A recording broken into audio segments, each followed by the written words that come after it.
تو میں نے اسی وقت دیکھ لیا تھا کہ تو عام انسان نہیں بلکہ اللہ کا کامل بلکہ تو اللہ کا نیک بندہ ہے، صالح بندہ ہے۔ اسی دن میں نے یہ نیت کر لی تھی کہ میں تجھے آزماؤں گا، اور اگر تو میری آزمائش میں کھرا اترا تو میں اپنی متقیہ پاک باز پاک دامن بیٹی کو تیرے نکاح میں دے دوں گا۔ آج میں اس ذمہ داری سے سوگدوش ہو رہا ہوں۔ عزیزان محترم، یہ ہے غوث اعظم کے والد محترم کہ ایک لقمہ سیب بغیر اجازت کے کھایا تھا، نہ جانے کتنے سال تک باغ کی رکھوالی کی، اور بن دیکھے اپاہج لڑکی سے شادی کرنے کے لیے تیار ہوئے۔ لیکن جب ایسے صالح لوگ ملتے ہیں، جب ایسے صالح مرد اور ایسی صالحہ عورت ملتی ہے، تو پھر ان کے بطن سے غوث اعظم جیسا بیٹا عزیزان محترم، غوث اعظم حضرت موسیٰ صالح زنگی دوست اور ان کی بیوی جب آپس میں ملے تو ان کے بطن سے حضرت غوث اعظم رضی اللہ تعالیٰ عنہ کی ولادت ہوتی۔ عزیزان محترم، بتانے کا فقط مقصد یہ تھا کہ یہ اللہ والے جن کی مجلس کے لیے آج ہم یہاں بیٹھے ہیں، جن کا ذکر کرنے کے لیے یہاں بیٹھے ہیں، ہماری ذمہ داری یہ ہے کہ فقط ذکر کر کے نہ چلے جائیں بلکہ ان کی زندگی کو پڑھ کر اس پر عمل کرنے کی کوشش۔ عزیزان محترم، حضرت غوث اعظم کون ہے جو نہیں جانتا ہے؟ اللہ تبارک و تعالی اپنے مقدس بندوں کی جب صفات بیان کرتا ہے، آئے اب میں آپ کو قرآن کی طرف لے کے چلتا ہوں، اور قرآن کی روشنی میں آپ کو یہ بتانے کی کوشش کروں گا کہ اللہ کے جو صالح بندے ہوتے ہیں، جو نیک بندے ہوتے ہیں، ان کی کیا صفات ہوتی ہیں، ان کا کیا طریقہ ہوتا ہے، ان کے عادت و اطوار کیا ہوتی ہے، تاکہ ہم اسے پڑھیں اور اس پر عمل کرنے کی کوشش کریں۔ خطبہ مسنونہ کے بعد میں نے قرآن مقدس کی جس آیت کریمہ کی تلاوت کا شرف حاصل کیا، رب تبارک و تعالی ارشاد فرماتا ہے وَعِبَادُ الرَّحْمَنِ الَّذِينَ يَمْشُونَ عَلَى الْأَرْضِ هَوْنًا وَإِذَا خَاطَبَهُمُ الْجَاهِلُونَ قَالُوا سَلَامًا۔ عزیزان محترم، اللہ رب العزت نے جب اپنے ولیوں کا انٹروڈکشن کرایا، تعارف کرایا، تو کس صفت سے یاد کیا؟ صفت رحمان کے ساتھ۔ ہم بھی اللہ کے بندے ہیں، کائنات میں جتنے لوگ ہیں سب اللہ کے بندے ہیں، خواہ وہ مومن ہو یا کافر ہو، بندہ ہونے سے کوئی خارج نہیں ہے۔ لیکن جہاں اللہ رب العزت نے اپنے اولیاء کرام کا تعارف کرایا، وہاں عبادی نہیں کہا، عباد اللہ نہیں کہا، عباد القہار نہیں کہا، عباد الجبار نہیں کہا، بلکہ عباد الرحمان کہا ہے۔ اس میں بہت بڑی حکمت ہے، اس میں بہت بڑی حکمت ہے، اور اگر ہم اس حکمت کو سمجھ لیں گے تو ہم اولیاء کرام کی زندگی کو سمجھ لیں گے۔ اللہ رب العزت کی دو صفات، ایک رحمان ہے، ایک رحیم ہے۔ کیا ہے؟ ایک رحمان ہے، ایک رحیم ہے، لیکن دونوں کا تعلق الگ الگ مقام سے ہے۔ مفسرین فرماتے ہیں کہ رحمان کا تعلق اللہ کی صفت کا دنیا سے ہے، اور رحیم کا تعلق آخرت سے۔ رحمان کا مطلب کیا ہے؟ مہربان، رحم کرنے والا۔ رحیم کا مطلب بھی رحم کرنے والا ہے، لیکن دونوں میں فرق ہے۔ رحمان کا تعلق دنیا سے ہے، اللہ دنیا میں رحمان ہے، اب وہ کافر ہو، مشرک ہو، بدعقیدہ ہو، مومن ہو، مسلمان ہو، کوئی بھی ہو، اللہ ہر کسی کے لیے رحمان ہے، لیکن آخرت میں رحیم ہے۔ رحیم کا مطلب یہ ہوتا ہے کہ وہ صفت صرف مسلمانوں کے ساتھ خاص ہے، کیونکہ اللہ میدان محشر میں صرف مسلمانوں پر رحم فرمائے گا۔ بے شک بے شک۔ سمجھ میں آ رہی ہے جو میں سمجھانا چاہ رہا ہوں؟ اس دنیا سے اللہ کی صفت رحمان کا تعلق ہے۔ دنیا میں کافر بھی ہو تو اللہ اس پر بھی رحم فرمائے گا، مشرک بھی ہو اس پر بھی رحم فرمائے گا۔ رحم نہ فرماتا تو کوئی کافر کھا سکتا تھا ایک وقت؟ کوئی مشرک کھانا کھا سکتا تھا؟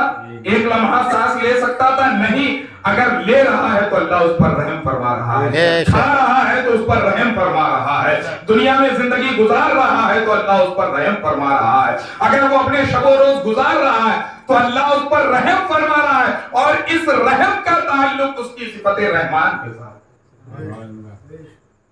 کافر بھی کہہ سکتا ہے کہ اللہ رحمان ہے، مجھ پر رحم کرتا ہے۔ اس لیے صفت رحمان کا تعلق دنیا سے ہے۔ دنیا میں کوئی بھی ہو، چاہے وہ خدا کا انکار کرنے والا ہو یا کئی خداؤں کو ماننے والا ہو یا خدا کے ساتھ کسی کو شریک کرنے والا ہو یا صرف ایک خدا کو ماننے والا ہو، اللہ ہر کسی پر رحم فرمائے گا۔ لیکن صفت رحیم جو ہے وہ آخرت کے ساتھ تعلق رکھتی ہے۔ میدان آخرت میں صرف اللہ مومنین پر رحم فرمائے گا، مسلمانوں پر رحم فرمائے گا۔ کافر رحم کی امید لے کر بیٹھے ہوں گے لیکن اللہ ان پر رحم نہیں فرمائے گا۔ اللہ فرمائے گا میں رحمان تھا، دنیا میں تم پر رحم کرتا رہا۔ اب میری یہاں صفت رحیم چل رہی ہے جو مسلمانوں کے ساتھ خاص ہے، اب تم مجھ سے رحم کی امید مت رکھنا۔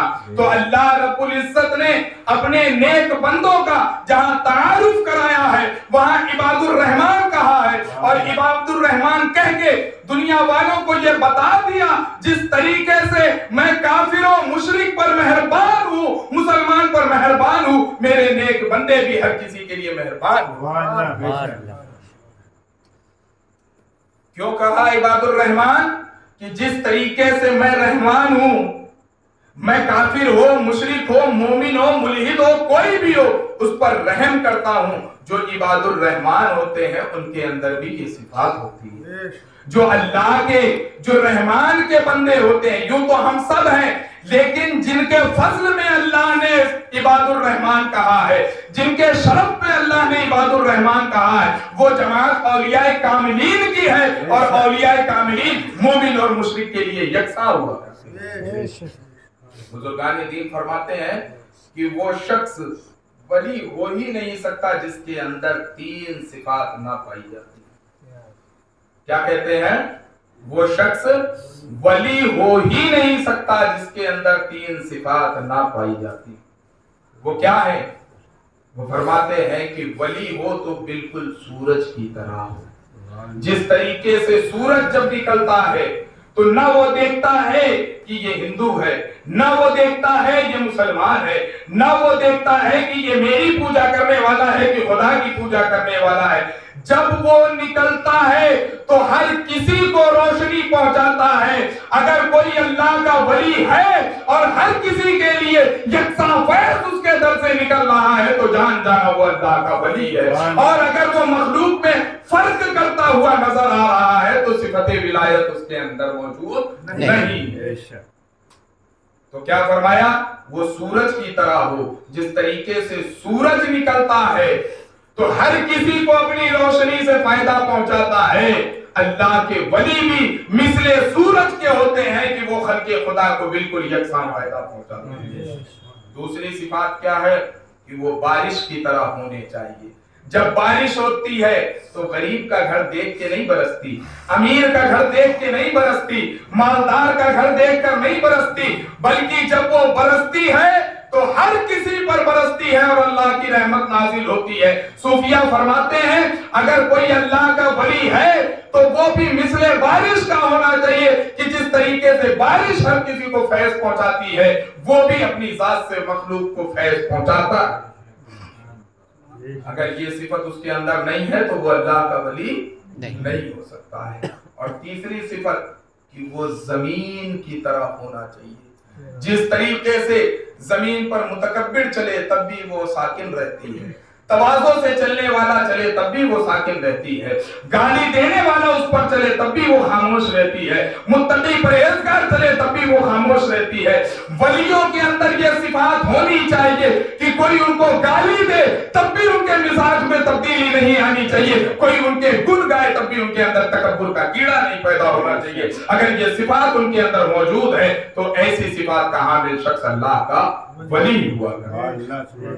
عزیزان محترم، اللہ نے اپنے نیک بندوں کا انٹروڈکشن کرایا عباد الرحمان کہ جس طریقے سے میں خلق خدا پر مہربان ہوں، میرے جو یہ نیک بندے ہوتے ہیں، جو کاملین ہوتے ہیں، جو اولیاء ہوتے ہیں، جو صالحین ہوتے ہیں، یہ بھی مخلوق پر میری ہی طرح مہربان ہوا کرتے ہیں۔ ان کی عادت کیا ہوتی ہے، ان کا طریقہ کیا ہوتا ہے؟ اللہ فرماتا ہے الذین یمشون علی الارض ہونا واذا خاطبهم الجاہلون قالوا سلاما۔ یہ اللہ کے رحمان کے بندے